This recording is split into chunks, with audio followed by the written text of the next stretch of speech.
K98 Talk is expanding its lineup for 2015. This means we're expanding our advertising base.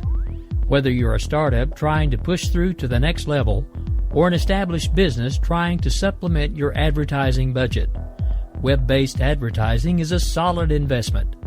Thanks to Talk's newest partnership with TuneIn Radio and instant access to our sister station, K98 FM, we give you worldwide access at a reasonable cost.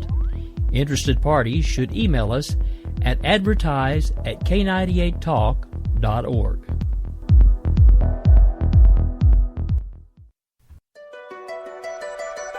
The leader in talk radio on the internet, right here on K98 Talk and the Spark Radio Network. We believe in the American way, and we built this country called the USA, and we fly our flag because we're proud and free, we're Americans. Red, white, and blue is our way of life. We never back down from a challenge or a fight. Nature provides, God gives the rights, we're Americans. We fish the waters and we hunt the lands. We forge the steel with our own two hands. With what we've got, we do the best we can. We're Americans. It's time now for the Conservative Curmudgeon Radio Show on K98 Talk. Now, here's Grouchy. Good evening. That's right, I need my window smashed. How's everybody doing tonight? I am scrambling still, but I'm going to make it. Welcome to Wednesday night on K98Talk.com. Wednesday night is the trifecta of conservative talk radio on K98. With the rowdy one, Rick Robinson, America's Off the Rails. And you are now here with the Grouch, and you will go to, according to me, with Jason DeWilkins afterwards. If you're smart, that is. So anyway, welcome in. Glad to have everybody on board. We have a special guest coming on tonight at the bottom of the hour. Brian Garst is the president of the Center for Freedom and Prosperity, and he's going to be joining us to talk about United States foreign policy, especially how it's relating to South Sudan right now. South Sudan, you may or may not know, is the newest independent nation on the globe, being a tender 4 years old, give or take a few months there. But we're gonna bring Brian on after the bottom of the hour commercial break, and we're gonna have a great discussion about South Sudan and U.S. policy toward that region and how Obama is continuing to, well, be Obama. But anyway, that's the second part of the show coming up. Right now, we are going to dive into a few tasty bits that have been circulating. We've got fallout from the GOP candidate debate last week. It appears some people hurt themselves and some people helped themselves. But it seems that Trump is still in charge. Like him, don't like him, it doesn't really matter. At least right now. It's very early in the process. We'll see what time holds for GOP candidates across the board, including Trump. But some of the candidates that did themselves a world of good last week in the debates, I would say most notably Carly Fiorina, who does still have a couple of questions of substance that need to be answered about her, but I'm pretty sure that I have an idea of where those answers are going to come from and where they were based. But we'll wait and see. We'll let Carly answer for Carly. She did very well last week. She destroyed what was deemed the quote-unquote happy hour debate by Santorum, who, Rick Santorum is a nice enough fella. He's likable, but he is definitely not catching the fire and getting the lightning strike that he got last time around. Another person that helped themselves pretty well, Dr. Ben Carson. I had the privilege to see Dr. Carson speak at the Southern Republican Leadership Conference, and I have to say that I was only mildly impressed. A very rabid fan base, but he delivered nothing of substance at the conference. Now, whether that has changed, I know he just did Red State this past weekend in Georgia. I don't know exactly what his speech was there, but I hear it was quite good. People like Byron York, and if you don't know who Byron York is, I feel sorry for you because you should be reading his work. Byron said he did a very good job, and actually he said that even as much as it pains me to say this, that even Jeb delivered a solid speech and got a standing O. So, a lot of shakeout. Somebody that got hurt a little bit in the debate. I think Walker got hurt a little bit in the debate, and I don't know whether that's due to a lack of time that he was given. I didn't know if they were supposed to grant the time based on their rankings, but if that was the aim of the forum, they certainly misfired with Walker because his time was near the bottom. People that were also hurt in the debate were both Chris Christie and Rand Paul. Even though they had a nice heated exchange between them and they were able to shake hands and smile about it afterwards. Christie, a lot of people said Christie got the better of the exchange. But upon further review, with my head under the little tent on the side of the field, Christie may have got the better of the exchange as far as who took charge and who roughshod over who. But when you look at exactly what was said and what was being spoken about, I have to say that Rand Paul had it right on the facts.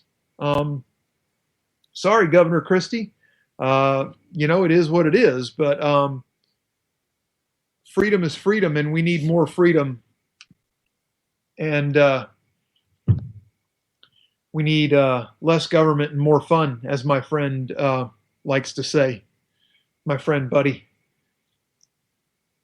Less government, more fun. Christie, you need to work on that some. Freedom falls under that umbrella too. So now, with the re-rankings, you see a very different looking. And I meant to say, Mike Huckabee actually showed very well in the debate. I don't know that he's catching fire, but he is definitely saying all the right things. So that being said, Trump is still in a commanding lead. Roger Ailes from Fox News, after all the blow up with Megyn Kelly, reached out to Trump, wanted to bury the hatchet and basically start fresh. And Roger Ailes, I think, is a super nice guy. He runs a great operation over there for the most part. Roger Ailes, I'm sure, means well. But look, folks, Rupert Murdoch owns Fox News and the parent company. Okay? He owns it. And Rupert Murdoch has been friends with Jeb Bush for years. Rupert Murdoch is a huge financial backer of Jeb Bush. So how can we trust a media outlet whose owner vociferously and financially supports one candidate over the others to be objective about the other candidates? Fox is going to push Jeb. It's our job to reject him. Okay? Jeb is refusing to sign the Grover Norquist pledge to not raise taxes if he becomes president. And, Chris Christie actually, I'll give him a little credit for this. He actually had an interesting comment about Jeb's refusal to sign that pledge. Now, Jeb says that his his record on taxes stands alone, so he doesn't need to sign the pledge. And Christie's reply was, if your record stands on its own, what's the issue with signing the pledge? And I think that that's an excellent question. And I think that Jeb needs to step up, and I think his unwillingness to step up and sign that pledge, it leaves room to wonder whether that big government Bush thing is still rolling in the back of his head. And I think we all know the answer to that. I don't know that Jeb knows how to be anything but big government. He's aligned himself with people from even his father's campaign and his brother's campaigns. And I just don't know how Jeb escapes the Bush baggage. And, for the life of me, I'm not a Jeb fan. I'm never going to be a Jeb fan. Okay? If it turns out that this election turns into Jeb versus Hillary, we're screwed, people. Because I can promise you, just as many, if not more, that stayed home for Romney being such a dull stick in the mud are going to do the same thing if Jeb gets the nomination. And Hillary will win it simply through attrition of Republicans not voting. And a lot of people say, well, what's really the difference between them? Well, look, folks, if you really need somebody to connect those dots for you, you don't get politics. Okay? Jeb and Hillary are not the same. Do they stand for some of the same things? Yes, they do. But they're not the same. And again, not defending Jeb. I'm just saying, if it comes down to him and Hillary, I have to pull the lever. Unless you show me a third-party candidate that can take 40 million votes, I'll pull the lever for him. He might have a chance. So anyway, that is the fallout from the debate. And as always, my phone lines are open the entire show. You can feel free to dial in at 408-681-8255. That's 408-681-8255. We can talk about any and or everything that is on your mind. My show is about freedom, and that's freedom of choice when it comes to topics. That's freedom of choice when it comes to your opinions. And we work on freedom of speech, but this program is for my speech, so I'll dictate what actually gets heard on my program. If you really want to come on and voice an alternate opinion, please.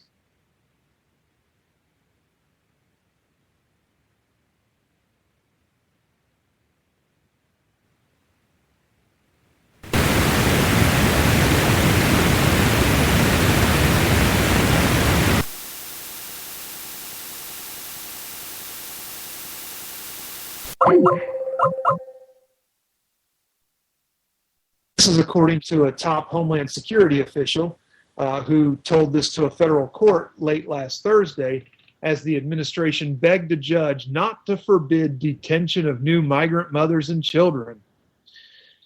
Deputy Border Patrol Chief Ronald Vitello said the number of illegal immigrant families captured at the border rose in July, bucking a trend and worrying officials who had been expecting the number of families to drop as the heat increases in late summer, just as the number of unaccompanied minors does, usually. Even worse, though, the administration fears things may get worse if illegal immigrants hear about Judge Dolly McGee's July 24th ruling all but prohibiting detention of illegal immigrant families. Now, indeed, the administration warned the Central American parents may actually be enticed to bring their children on the perilous journey north, realizing that they can use their kids as shields to get themselves released from detention. That in turn could mean even more children being forced to make the trip up. Specifically, the proposed remedies could heighten the risk of another surge in illegal migration across our southwest border by Central American families, including by incentivizing adults to bring children with them on this dangerous journey as a means to avoid detention and gain access to the interior of the United States. This is according to Deputy Assistant Attorney General Benjamin Miser. The case, though, is the latest test of Homeland Security, which finds itself tugged on one side by immigrant rights advocates who protest most enforcement measures, and on the other side by congressional Republicans who demand stricter enforcement across the board. And Judge Gee last month sided with the advocates, issuing a far-reaching ruling that the government is violating a 2-decade-old agreement governing how to treat illegal immigrant children. Among the problems Judge Gee identified were the fact that children traveling with their parents were held more than 5 days in custody, and that the detention facilities they were held in were guarded and secure and lighted 24 hours a day. The judge gave the administration time to argue its case, but now Judge Gee must decide whether to impose her proposed solution, which could have the effect of essentially shutting down detention of illegal immigrant families by Immigration and Customs Enforcement. Now, Deputy Chief Vitello of ICE said if the family detention centers are shut down, it will mean illegal immigrants languish longer at the Border Patrol facilities, which aren't set up for longer-term holding, and it would distract agents from their chief job of trying to catch new border crossers. He said this would greatly impact our operational capacity and our ability to secure the borders while facilitating lawful trade and travel, the deputy chief said in an affidavit filed with the court. The filing was one signal that President Obama intends to fight Judge Gee's ruling. We'll see about that. I don't know. If he can just release the flow and cause them to not be held, I think he'll do it. Immigration rights advocates are likely to be angered by the move if he does it. In the 2 weeks since her initial ruling, Democratic leaders in Congress had called upon the administration to comply with Judge Gee's proposal and end detention of families. This court ruling is a chance for the U.S. government to put a definitive end to its harmful and illegal family detention policy, Clara Long of the Human Rights Watch said. I got news for Clara. She's not the one paying for it. Judge Gee found the conditions the families were kept in to be unacceptable and in violation of the so-called Flores Agreement reached in 1997. She said having locked doors, lights on 24 hours a day, and temperature spikes were all conditions that broke the agreement. The administration argues the Flores Agreement applied only to unaccompanied minors, not to children traveling with parents. Okay, so then maybe they are going to argue something here. An official said that the facilities have to be secure and the lights have to be kept on, partly for the detainees' safety. But advocates had urged the administration to use the judge's ruling as a chance for a break from past practices. Now, how far has this gotten? Well, on Friday, Democratic presidential candidate and former Maryland Governor Martin O'Malley, who had joined the call for the administration to halt family detention, tweeted a message expressing his disappointment that they were fighting the case instead of accepting the judge's order. So O'Malley's just about turning it all loose, just gush the illegals across the border. It doesn't matter, right, O'Malley? He says, quote, "The U.S. is a welcoming, compassionate country, yet we insist on jailing vulnerable women and children. Why didn't Department of Homeland Security end family detention?" Okay, look, I get that the United States is the land of opportunity. Well, at least it used to be. Obama has seen fit to shut most of opportunity down for right now. But there are a lot of people in this country, people with children, that can't find work. And when they do find work, it's usually part-time or much less than what they're used to making, and they are saddled with the prospect of having to apply for government assistance. Okay, these working people that are fighting and kicking and clawing their way to get back out of their joblessness and or impoverished state, I agree, need the help. But sir, these are the very same people, Mr. O'Malley, these people that have lost their jobs, that are now taking greatly reduced wages just to be working, are the ones you're taxing to pay for the benefits for these illegals coming across the border. Tell me, sir, how is that fair? How is that right? Now, Human Rights First, another group, visited one of the detention facilities just days after the judge's ruling and said they found the conditions had actually worsened, with ICE officers setting bonds too high for families to be able to meet. Human Rights Watch also disputed the government's assertion that most mothers and children are being quickly released. Before 2014, most mothers and children from Central America were usually quickly turned out onto the streets, in a practice the administration admitted was informally known as catch and release.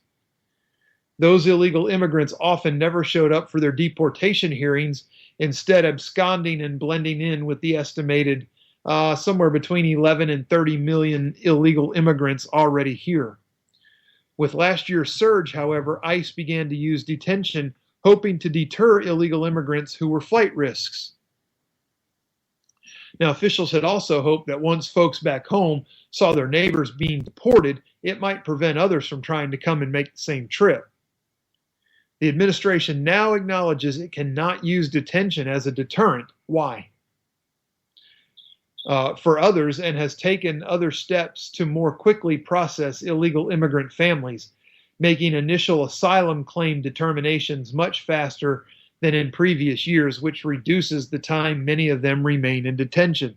So basically, they're fighting the judge's ruling, but at the same time, they're trying to find a way to just open the floodgates for illegals to pour into the U.S. This is great. Only Obama, right? So anyway, officials told the judge they need to detain families for at least a few days in order to make their determinations and conduct necessary health screenings.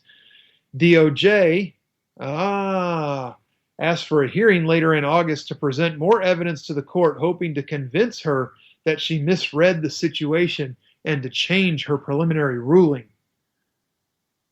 The bottom line is that the court's order is addressing a factual context that no longer exists, even assuming it did. That does not apply to anyone currently housed at a family facility. Therefore, defendants request that the court reconsider its order and proposed remedy. And that is from Mr. Miser, the Assistant Attorney General. So there you have Obama, who is both fighting immigration and encouraging illegals at the same time. Only in America, you know, what you gonna do? I don't know.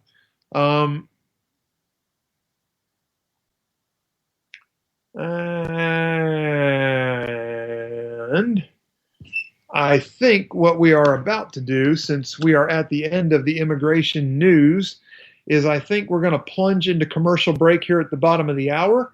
And when we come back, I hope we have our guest, Brian Garst, from the Center for Freedom and Prosperity on the line. And we're going to discuss some foreign policy. So stay tuned. It's bound to be interesting. And we'll catch you back in just a couple of minutes right here on the Conservative Curmudgeon Show.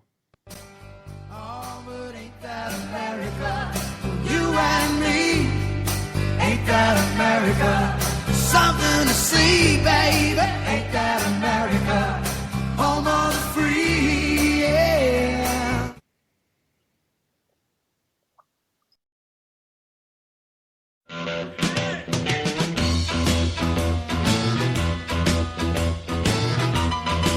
Red Nation Rising brings you Town Hall Radio. From a single tweet to 3 million a month, our community is a force to be reckoned with on social media. So don't miss our show, Thursdays, 8 p.m. Eastern on K98 Talk. Our chat room is our co-host, and you ask the question. Join us and be heard. So get ready to sound off on Red Nation Rising Radio. No one else is going to do it for you. There's a wild, wild whisper blowing in the wind, calling out my name like a long lost friend.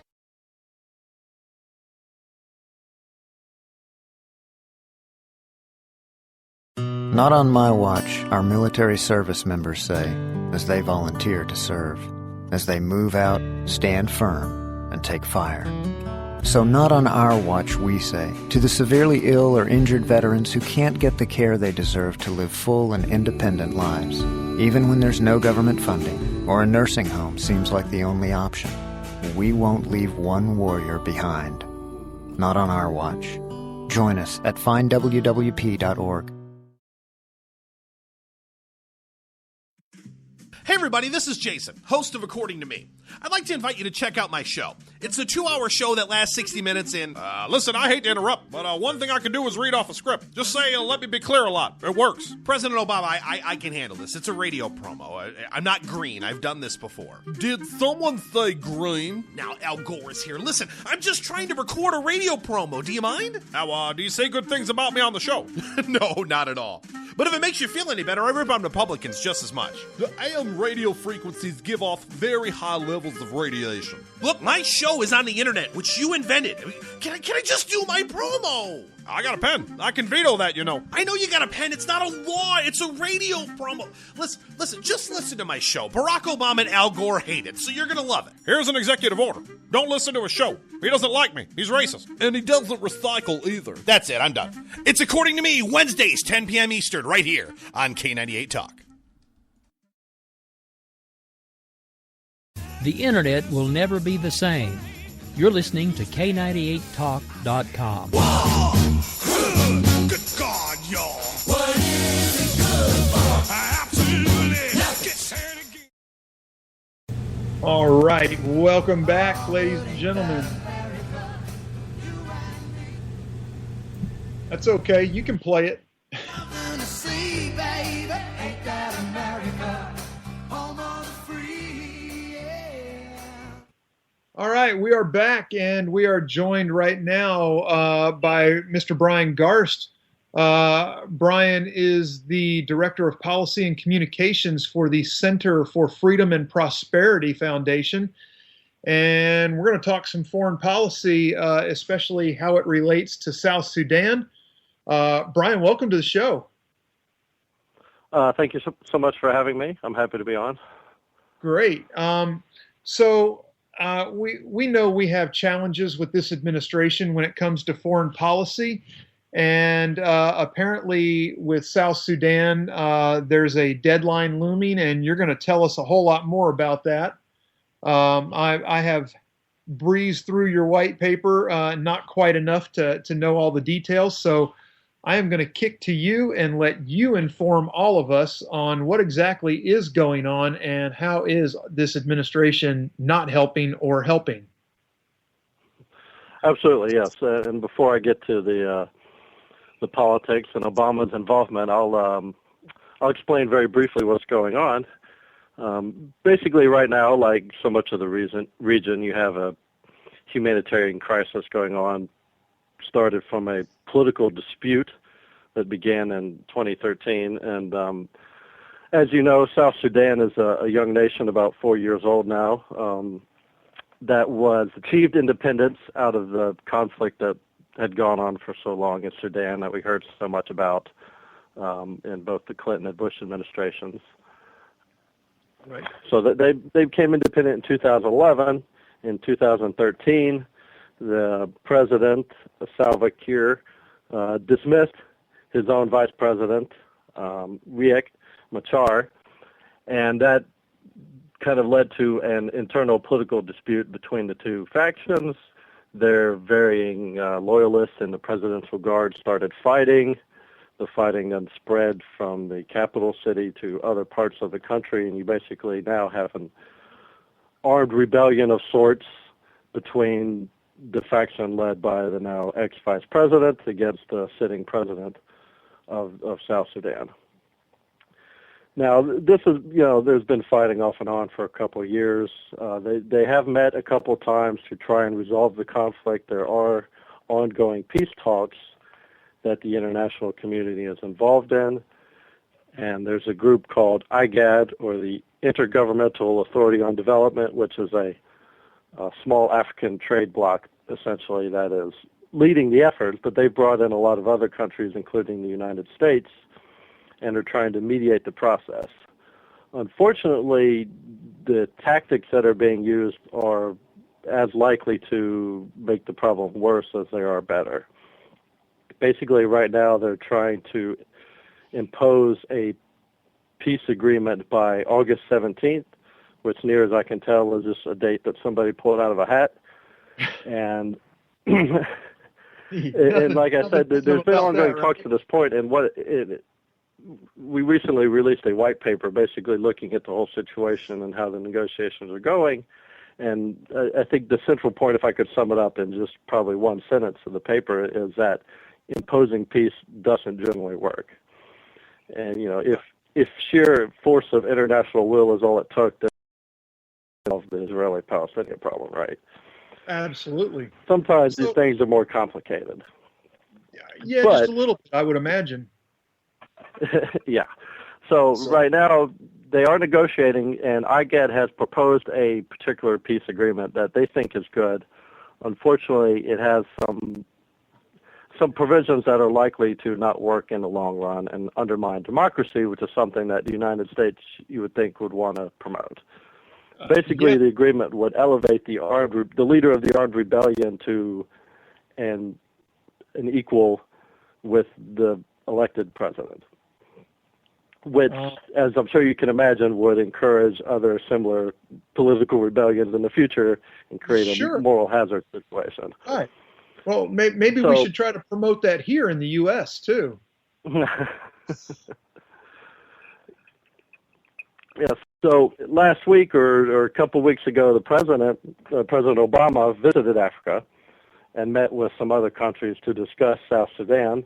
Interestingly enough, they didn't invite the actual president of South Sudan to join the discussion of trying to resolve the problem in South Sudan. Shocking. And Obama announced that he was going to, that if they didn't solve the problem by August 17th, mind you, that's, not even 2 years after the conflict began, whereas the conflict in Sudan that eventually led to South Sudan's creation took, 20 years to resolve. Right. But nevertheless, if they don't solve it by August 17th, he's going to step in and start meting out punishment, essentially. So what does he have in mind for them as far as punishment? Has he laid that out yet? Well, he mentioned a few things. The talk is probably around individual sanctions. Look, I mean, if you have, sometimes in these crises, it's not unusual for there to be bad actors committing, massacres and things like that, and it's not unusual for the international community to try to punish those individuals. If that was all it was, that would be fine. But he's talking about individual sanctions on just, the sitting president or whoever he thinks that would force them to agree to what he thinks is the best policy. And the problem with that, of course, is that even if applied equally, sanctions are always going to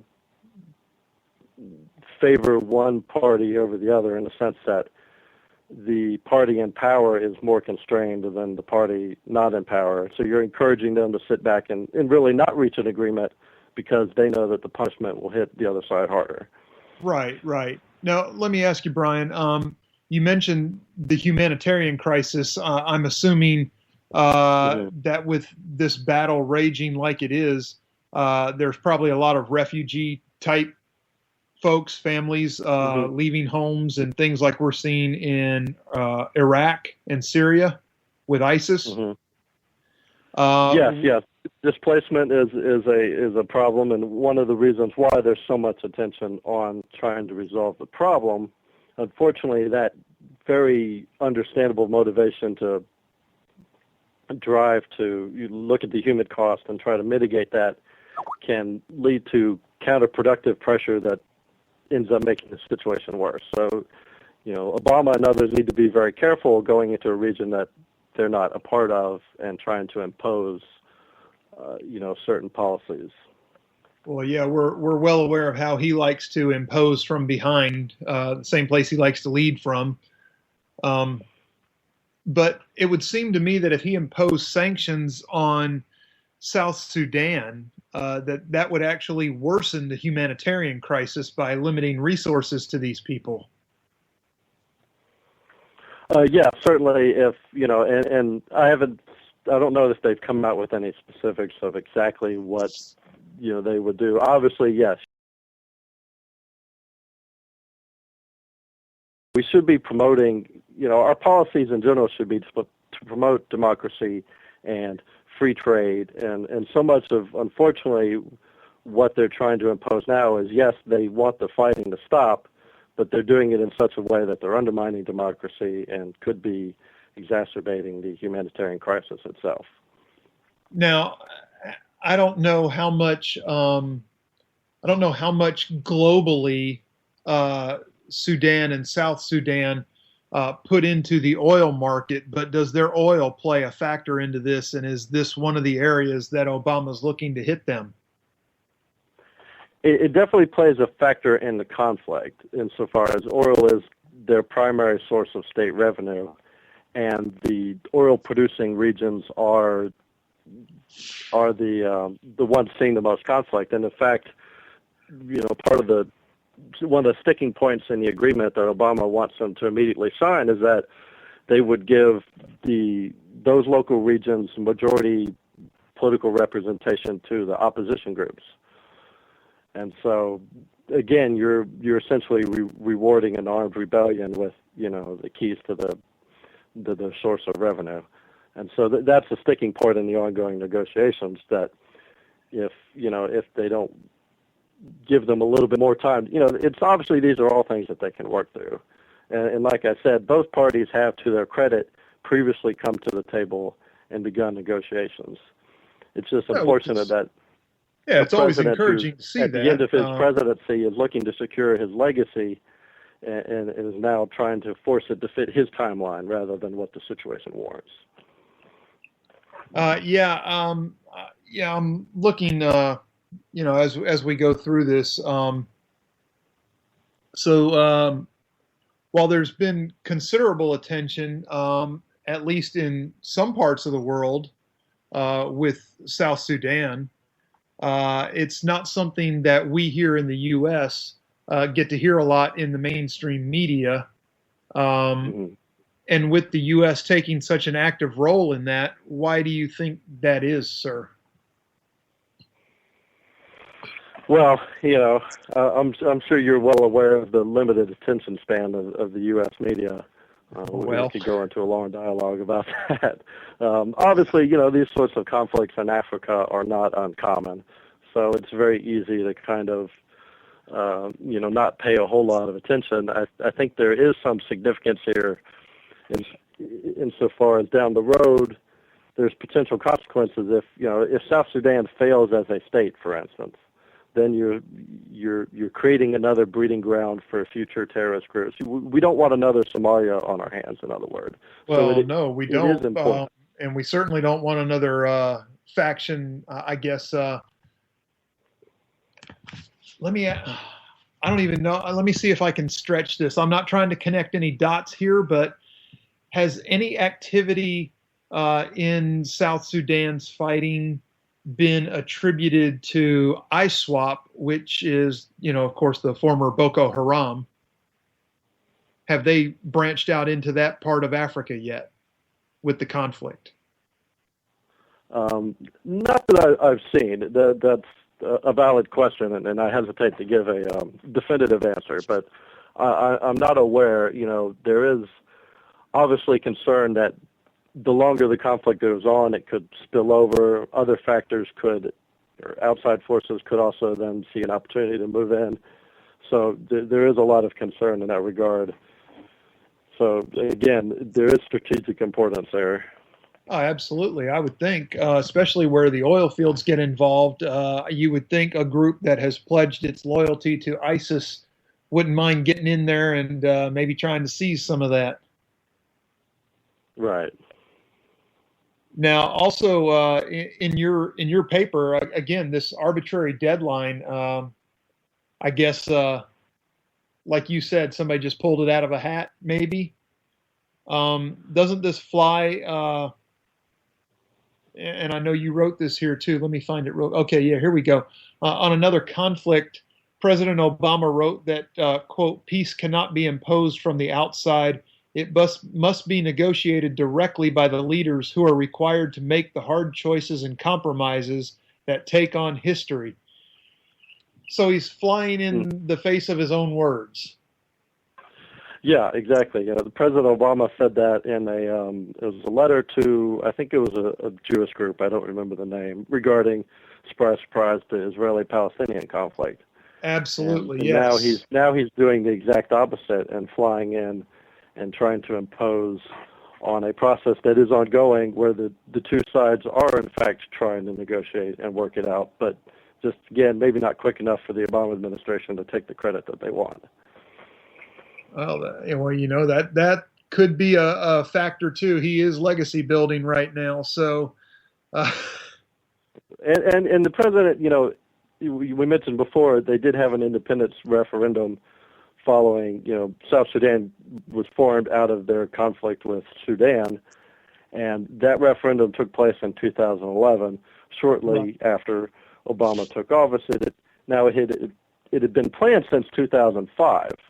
Under the Bush administration, they'd done a lot of work in Africa and were somewhat involved in the negotiations that led to that agreement. But then it was successfully carried out in 2011, and the administration at the time took a lot of credit for that. It was a big foreign policy success in their minds. They were, promoting a democratic development in a new country in Africa. So I think they're feeling a lot of pressure now not to have it fail, and they're kind of overreacting. I got you. Okay, so, well, folks, we're on live with Brian Garst from the Center for Freedom and Prosperity Foundation, and we're talking South Sudan and U.S. policy in that region.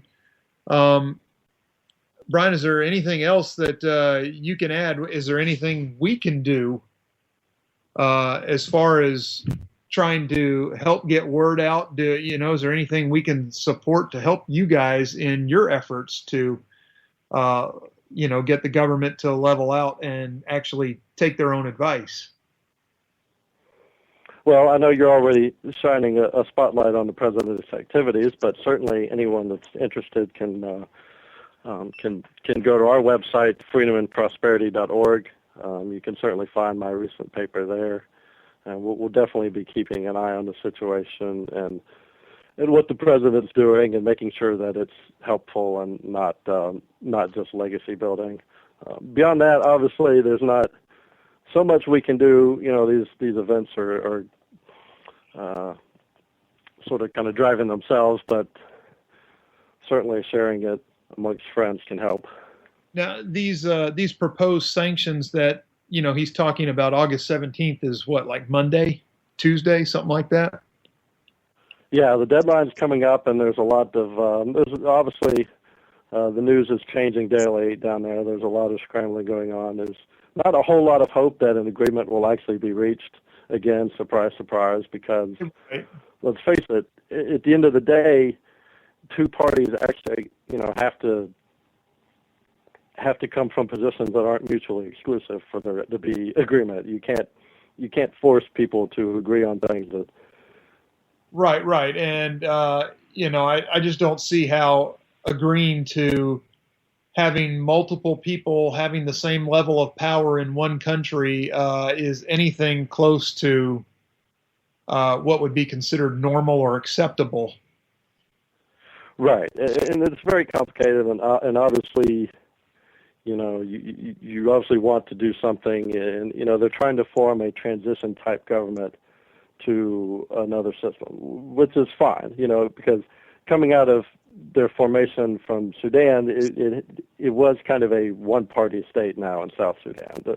Sure. The movement that fought so long to create it was obviously popular at the time, and there really were no other parties. So I understand, there are obviously complications, but at the end of the day, you want to ensure that young democratic institutions are given time to work without being forced into situations that nobody else would accept in the U.S. Not only having a president, having their ex-vice president come back and have basically veto power over their policies, while you have another vice president who's also there and has the same. It's a confusing mess that I can't imagine anyone would think would work elsewhere in the world, but they want to force it there. Yeah. Now these sanctions, is this something that the administration has the power to level on their own, like an executive order, or is this something that would have to go through Congress? That's a good question. I think we'd have to see exactly what they're proposing. They could probably do it on their own, and they would obviously work with other countries. It would be a multi-country thing there with their various allies. It would probably be led by a non-governmental group, and then they would just agree to do it. But I got you. Okay, well, so I guess contacting our elected officials isn't going to help a whole lot on this matter, is it? Not at this time, though. Certainly, one of Congress's jobs, at least in theory, is to provide oversight on the activities of the administration. Exactly. So, maybe at least futuristically speaking, there might be some involvement with Congress. We could actually have some voice input there. I know I speak to my elected officials regularly, so I hope everybody does. Mm-hmm. But what else can we shine a light on, Brian? What else can we do? In that region, that's probably all right about now. Okay. All right. Well, why don't you give us a quick once over, Brian? Tell us where we can find you on social media and out on the web and all that good stuff. Folks, this man's brilliant. You need to be reading what he's writing. I'm sitting here reading it as we go again. I went through it earlier, and I was excited when I saw the bio, Brian, just to have you on the program. I think this is fascinating, and I love this stuff. I really do. Well, I'm glad you do. I know it's not the most politically juicy fare, especially in this exciting campaign season, but I'm glad you could take a few minutes to talk about it with your listeners. But yeah, go ahead and give everybody all your social media particulars, Brian. Let's get some people turned on. Yeah. Obviously, we're our website is freedomandprosperity.org. You can find me personally on Twitter, just at Brian Garst. Like I said, the new paper is up there on the website on the front page if you want to take a look and see what's going on in South Sudan and how the president's activities may or may not be helping. And that's pretty much it. Okay, and Center for Freedom and Prosperity, profit, nonprofit? Not that it really matters. I think you guys are doing good work, but I'm just curious. Nonprofit, yeah. Nonprofit. There you go, folks. So this is somewhere where you can put your money to work and know that it's going to a good cause. I don't ever advocate anybody to donate anything to anybody that they can't afford to. So, I'm not telling you what to do. I'm just saying, here's a great nonprofit doing some good work, and consider it as an option. And I guess, Brian, we're going to let you go, sir. If that's all we have on Sudan, I hope that as progress moves, maybe in the future we can touch bases with you again and bring you back on, get an update. Yeah, absolutely. I'd be happy to come back and fill you in on how things are developing. That is fantastic. All right, then. So that is freedomandprosperity.org, and on Twitter at Brian Garst. Brian Garst is the president of Center for Freedom and Prosperity, as well as their director of communications. Did I get that right, Brian? Director of Communications and Policy, yes. Not the president. Director of Communications and Policy, sorry. Okay, Director of Communications and Policy. Travis is going to kill me. That's okay. I'll take it. I don't want you getting me in trouble with my boss. They think I'm trying to usurp him or something. No. We don't want that. We don't want that. Definitely don't want that. Okay. So, Brian, thank you again for coming on. We enjoyed it. I know I did. And I hope everybody else did too. Very useful information. And we look forward to having you back in the future, sir. Yeah, it was my pleasure. Thanks for having me. All right, Brian. Take care, sir. Have a good one. All right, folks. That was Brian Garst, Center for Freedom and Prosperity.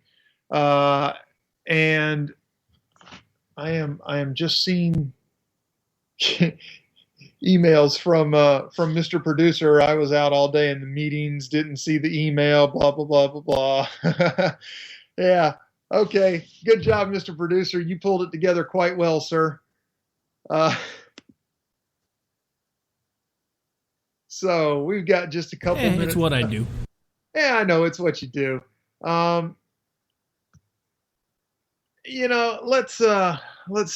me find something here that I can squeeze in just a couple minutes here. For those I do have that Obama clip we never played. You know what? Let's play that clip. Let's play this Obama clip real quick. Get a load of this, folks.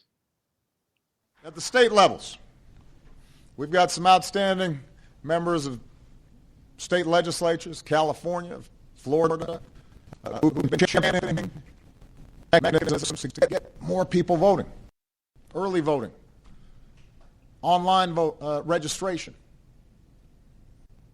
But sadly, too many states are making it harder for folks to vote, instituting photo ID laws that on the surface sound good. If you poll the average American, they'll say, yeah, well you have to show your photo ID. But in practice, it turns out that for seniors and for poorer folks, that's not always easy to do.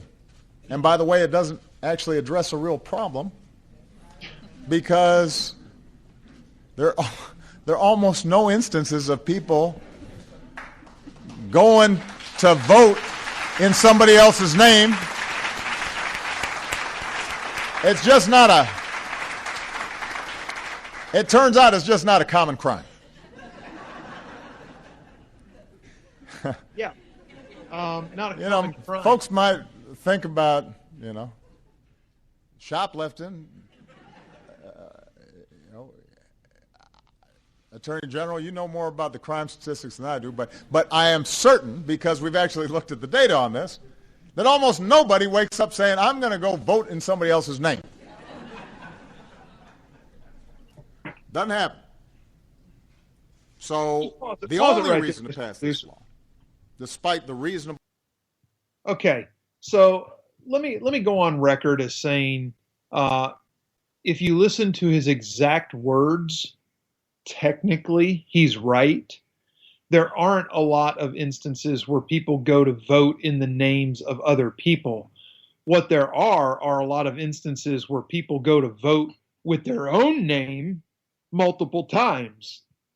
So while he's correct in that voter ID won't fix the problem that he's mocking and trying to poke fun at, a whole new voting system that is dependent on photo ID and software to eliminate your name from all voter blocks once you cast a ballot is the answer to end voter fraud. And it's not hard to do, folks. It's really not hard to do. Go ahead and finish them up. Of how it sounds is to make it harder for folks to vote.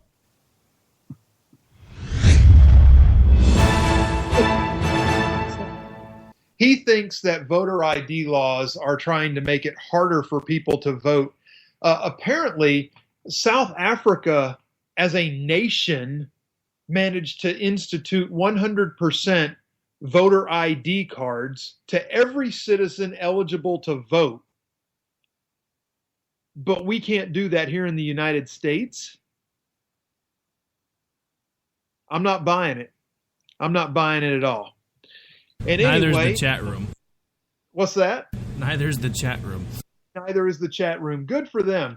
That's why I love people that listen to my show, because when they hear me say something, and a voter ID, everybody kind of knows about already, Obama's position on that and the crap. We've seen all the stories, but man, I try to bring stuff that you guys haven't heard, and I love the reaction I get from people. A few weeks back, I had somebody comment in the chat room that, holy crap, my whole retirement may be going on hold because of Obama's financial policies. And so, you have to pay attention. I try to find good stuff to bring you guys. I'm glad it's appreciated. We are at the top of the hour. It is time for me to go away for this week. According to Me with Jason DeWilkins is up next. Tomorrow night's primetime lineup, Game On with JD and Stacy, and Red Nation Rising on K98Talk.com, the king of conservative talk radio. Oh, but ain't that America? You and me, ain't that America? Something to see, baby, ain't that America?